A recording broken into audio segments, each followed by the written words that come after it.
nervous. Where is going? I don't even really know. I'm so embarrassing. As he was telling me, one of yeah, us just go start. straight down. And then it was like, Like the ocean's that way. Where are you going? Yeah, we were just walking and following each other. So. All right, so when we're working with the fronts of the legs, you want to make sure that the knee is supported by a little towel or by a pillow. Also, when you turn your client over as well, you can reposition the towel so that it supports the neck, or you can leave them as it is, or you can put an extra pillow in. Again, always with your client care, it's what's going to feel better for them. Just because we're learning, I'm not going to bother with her neck, but certainly I've put a towel here too. Okay. And again, you want to start off with your dry work. Now, we have the shin bone down here. We've done a lot of work on the gastrocnemius and the soleus. So the muscles actually from the calf muscle, they all attach in here in the shin bone. So you don't do any dry work there. When we come here to the quad muscles, the dry work that we do again is you have one hand on top of the other, right in the belly of the quad muscle. Deep breath for me, please. And big sigh out. And I'm just using a compression here, and again I'm picking up where is she tight, where is the tension. And typically you get this with like 90% people. It's here, the midsection coming into the lateral section into the IT band. So I'm going to be focusing more of my deeper movements around about here. And it's usually painful, at least for me. Okay. You sound tight. Yeah, I am. Right, so we start again 6 to 8 times. Now there are techniques that I can show you to work around the shin bone with, but when we're working with the front of the leg, I want you to immediately just do your introductory effleurage and to transition into the calf muscle. The quad muscle. Okay, again, we've got big muscle groups all around here. The quads are what I call like the glutes. It's the powerhouse of the body. So it makes more sense to be spending more time here with the quads than wasting time down here. So what am I doing? What's this? Okay, what kind of pace am I going at? Fast. Yeah, this is quite a good pace. So what am I doing when I'm working at this pace? Warming up the muscles. Yeah, I'm applying a lot more heat into the muscle tissue, okay? feels straight away. Okay, what am I doing now? It's nice. Stroking. Yep, okay, so I'm working here again with the midsection, and I'm just repeating the techniques to warm the muscle up, and I've got quite a fast pace here as well, okay? Now, when the muscle's as tight as this, you really want to spend a good bit of time heating the muscle up before you go in with anything that's stronger than that too. Any ideas what stronger movements we can use here on the quads? Thumbs. Forearms. Yeah, you wouldn't be using thumbs again. Okay, now what you can do, if the kneecap was tight, you can use loose knuckles around the kneecap. Okay? You can also use thumbs around the kneecap, but again, I stay away from that. Knuckling is easier. Transition, you can transition into loose fists. And again, I'm pulsing. It's coming from my front knee, okay? And my arms and hands are just following after that. If I want to be more specific here, I can use alternate loose fists on the midsection. And again, it's a case of just repeating it, repeating it, repeating it. As it softens then, for a deeper experience, what could I do on this section? Use the same hand, but like the seam rolling. Yeah, I would be using my forearm. Okay. Okay, for a deeper experience. The forearm, if I want to deepen the forearm, what can I do with my forearm? Roll it. Shaking and twisting. Yeah. Just, And then what if you can feel the muscle moving? yeah, because it's moving a lot. Okay, if the whole muscle's moving, it means that the muscle then is hypertonic, right? So it means that the state of the full muscle tissue is really quite hard. You have to use lots of repetition of techniques. And then sequencing the techniques as well. So you might have maybe about 3 different techniques you're going to use on that specific muscle, keeping the pace up, and you want to give it 2 minutes of just working with that particular muscle to feel the muscle loosening. Now, it's just now that I'm beginning. Can you feel that beginning to soften? It's only now here on this midsection that I'm beginning to feel this now softening for Julia. And again, I'm now combining it with deep breath for me, please. And big sigh out. Okay, so it's only now I'm slowing it down. I'm being a little bit deeper. It's coming from my core. Is that too tight? No, that's okay. You're okay. I feel it. Checking in with the client. How are you? Are you okay with that? Do you need me to pull back? Good. Deep breath for me, please. And big sigh out. So you see the way my hand's nice and relaxed here? It's all coming from the core. I've seen a few of you getting into some of this. Okay, it's not that either. It all comes from the core. And it's just nice and slow. Taking the pressure off as we come to the groin. She's got a big knot right there. Did you feel that? Okay, there we go. Okay, so that's that beginning to really soften down. There. Now, as I'm working with her, she's got a bit of a knot here. Now, the knot, again, you'll feel it. It's like a lump. These areas here are typical for knots. Don't get into this with your thumbs. It won't work.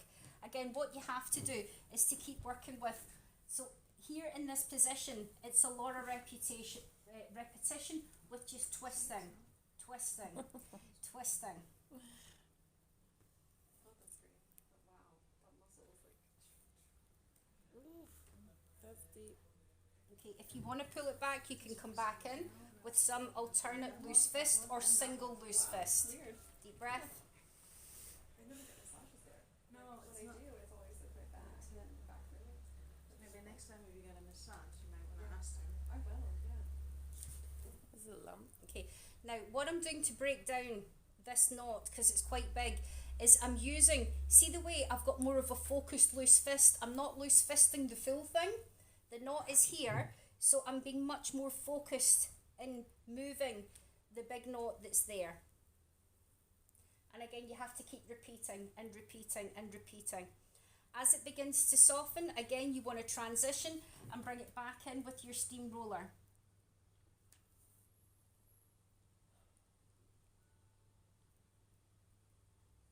Okay, and rock it out. Now, a nice stretch. Once that begins to soften off, you want to stretch the muscles. So a nice stretch, I call this the jackknife, is to bring the knee over. Now, it's not in at the belly button. You'll find the knee will just come here next to the hip. That's where you should position it. It's not in there, and it's not away out here as well. It's here, in at the hip, or in where you're looking at the breast tissue. Deep breath for me, please. And big sigh out. So you want to push in, and you want to pull the feet down as well.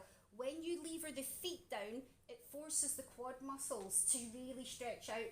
If you don't lever the foot down, it's a nice stretch there on the knee. That deepens the stretch. And breathe.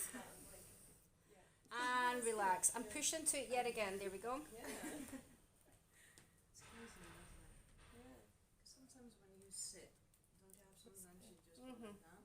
So she just communicated with me. That feels good. That's asking See, for if they it. do things like that, or say, oh, it feels really nice, you know, leave it another 25 seconds. Really let them enjoy that stretch.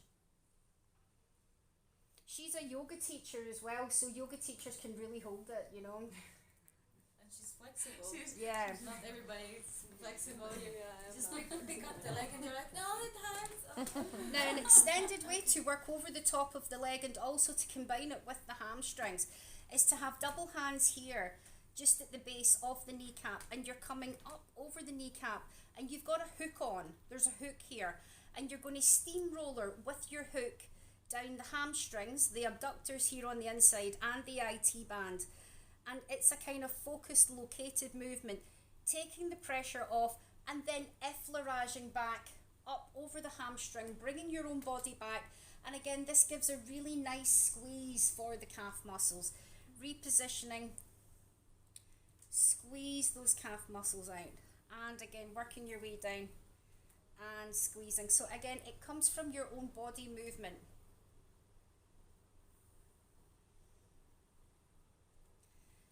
and then combining that again, get your hook on, steamroller down,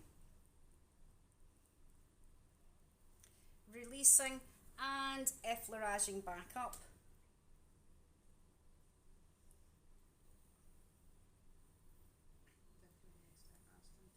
We can also feathering back up.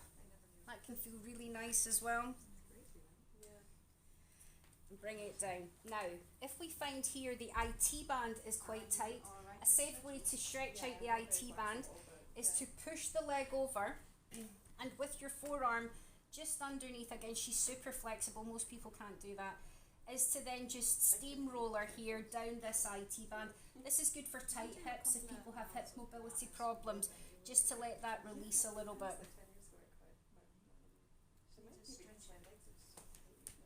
After surf, that would be good. Now, just quickly with the abductors. So the abductors is the connective muscle tissue that comes from here into the knee and comes into the groin. So you'll get this with a lot of elderly clients that have got mobility problems. If they've got problems, they come in like, got a bit of pain in the groin area. It's so easy to release. Again, you want to come in just with some effleurage. And then the easiest way to move it, you'll find when it's really tight that this muscle here will be protruding, and you just work with alternate fist. So the attachments are here at the groin and also in the kneecap too, okay? And you just work with that. Now, if the muscle here is protruding, don't push into it too much. You have to gently, and it can take a bit of time as well, move your way into that groin area. We can also combine it with any of your introductory pes-dressage too. Here for the bigger part of the muscle, it can be easier to wring that open. We can then work with the internal line coming down with a bit of double-handed effleurage. That can feel nice to finish. For a deeper experience, you can use your double forearm. Okay, bringing the leg up and back and just gently shaking. Now once you've worked all of that, a nice combination to finish is to actually do a full leg curl because you've got oil everywhere. So you want to scoop under the leg and then bring the full thing back. If you do that kind of like 3 times at the end, again your clients go, wow, that feels just so good because you've released all the different parts to it. Replacing your towel. Do your deportment on here. Again, I know she had a big knot there. Deep breath for me. Bang. On the out breath, leave it. Bit of rocking. And here you can only use cupping on the calf muscles. Your techniques here, if you do want to spend time on here, is kneading, thumb circles or finger circles. You can also, for shin splints, I think you mentioned them before, it's digital thumb stripping along there if you want to do more work there on the calf muscle. Okay, great. All right, give that a go.